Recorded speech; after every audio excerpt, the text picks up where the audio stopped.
Chers frères et sœurs en Christ, bonsoir. Nous vous saluons dans le nom de Jésus. Que Dieu vous bénisse et soyez les bienvenus à ce rendez-vous de la parole qui libère. Prions le Seigneur, prions ensemble. Notre Père, notre Dieu, nous te disons merci. Merci pour tous ceux-là qui suivent actuellement ce message. Éternel, transforme leur vie, change leur vie, repositionne-les. Éternel, tout ce que Satan a déposé en eux, tu les enlèves et tu places de nouvelles choses pour la gloire de ton nom.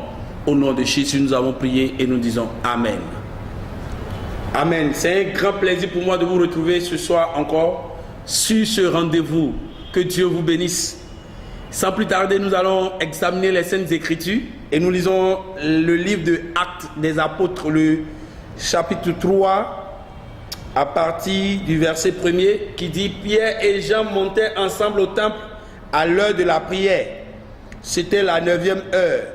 Il y avait un homme boiteux de naissance qu'on portait et qu'on plaçait tous les jours à la porte du temple appelé la Belle, pour qu'il demande l'aumône à ceux qui entraient dans le temple. » Que Dieu bénisse la lecture et l'écoute de sa parole. Et nous disons ensemble Amen. Chers frères et sœurs, bien-aimés dans le Seigneur, voici le moment où Dieu a choisi encore pour libérer une âme, pour délivrer certaines personnes de la captivité et pour amener des gens de la misère vers un point de restauration, pour amener quelqu'un de l'état malade à un état de guérison totale.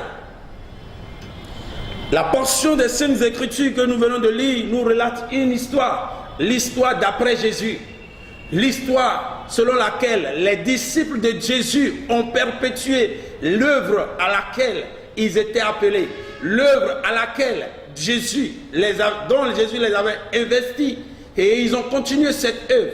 Ils ont continué cette œuvre pour sauver le monde, pour enlever, arracher les âmes de la domination de Satan et de ses agents, pour enlever les âmes des ténèbres et les amener à l'admirable lumière de Jésus, à l'admirable lumière qui s'est allumée à la croix du Calvaire, le jour où Jésus expiait. De par son expiation, Jésus donnait une lumière au monde. Il éclairait désormais le monde et il disait que plus personne et plus jamais tous ceux qui croiront en son nom n'ont plus le droit de rester dans les ténèbres. Et ce sont les œuvres des ténèbres que nous dénonçons. Ce sont les œuvres des ténèbres que nous déracinons. Ce sont les œuvres par la parole de Dieu, les œuvres des ténèbres que nous détruisons par l'œuvre, par la puissance de la croix. Et je suis en train de te dire ce soir que cette puissance va te libérer, va te guérir. La portion de les Saintes Écritures que nous avons lue nous dit quelque chose, nous dit que cet homme, un homme boiteux, était déposé chaque jour, quelque part, devant une porte qu'on appelle la Belle. Un homme boiteux. Et quand je me projette à cette image, quand je me projette devant cette image, on dit cet homme boiteux était non seulement boiteux, mais il souffrait encore de notre mal. Et le mal dont il souffrait était qu'il était mendiant. Il était là pour mendier. Il était là pour demander l'aumône à ceux qui entraient et qui sortaient du temple.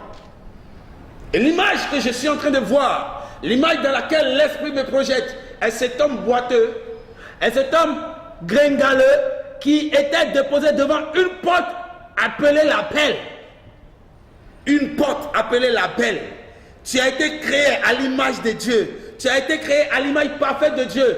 Mais devant ta porte, Satan a déposé des choses comme la mendicité, comme l'handicap, et cela a dénaturé la belle porte que tu es. Cela a dénaturé ta vie.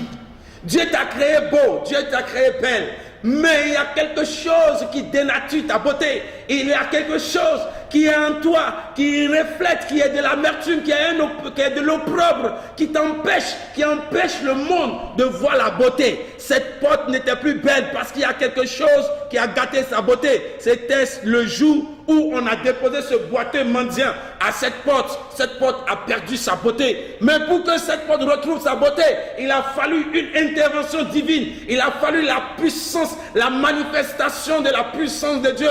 Il a fallu la manifestation de la puissance d'Élohim. Et cette manifestation est apparue, a agi sur cet homme, sur ces dépôts, sur ces déchets qu'ils ont déposés devant cette belle porte appelée la belle par l'entremise de Pierre et de Jean.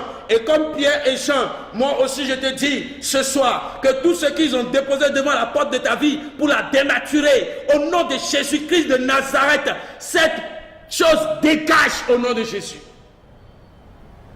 Pour certaines personnes, ils ont déposé le chômage. Pour d'autres, ils ont déposé le manque. Pour d'autres, ils ont déposé la mendicité. Pour d'autres, c'est une possession. Pour certaines personnes, c'est une influence. Pour d'autres personnes, c'est l'opprobre, c'est la honte. Pour d'autres personnes, il y a une situation, c'est la stérilité. Pour d'autres personnes, c'est le célibat. Ils ont déposé ça devant la porte de ta vie. Mais je suis en train de te parler ce soir comme Pierre et Jean. Le jour où Pierre et Jean ont parlé à ce boiteux, il a dégagé de la porte appelée la belle. Et il n'était plus là. Il n'était plus présent. La mendicité n'était plus là. Le chômage n'était plus là. L'handicap n'était plus là. Celui qui s'appelait l'handicapé, il n'était plus là. La maladie n'est plus là, car la maladie a été dégagée. Et je prie pour toi, dans le nom de Jésus-Christ de Nazareth, tous ceux qu'ils ont déposé dans ta vie pour la dénaturer, tous ceux qu'ils ont déposé dans ta vie pour la rendre mauvaise, pour la rendre pire, pour la rendre invivable, je prie au nom de Jésus-Christ de Nazareth, comme Pierre et Jean, je dis qu'elle dégage de ta vie et que ta vie retrouve sa beauté dans le nom de Jésus-Christ de Nazareth. Je proclame dans ta vie que tu es beau, tu deviens belle, ta vie devient belle et tout ce que tu fais te réussit. Au nom de Jésus, j'ai prié et je dis Amen.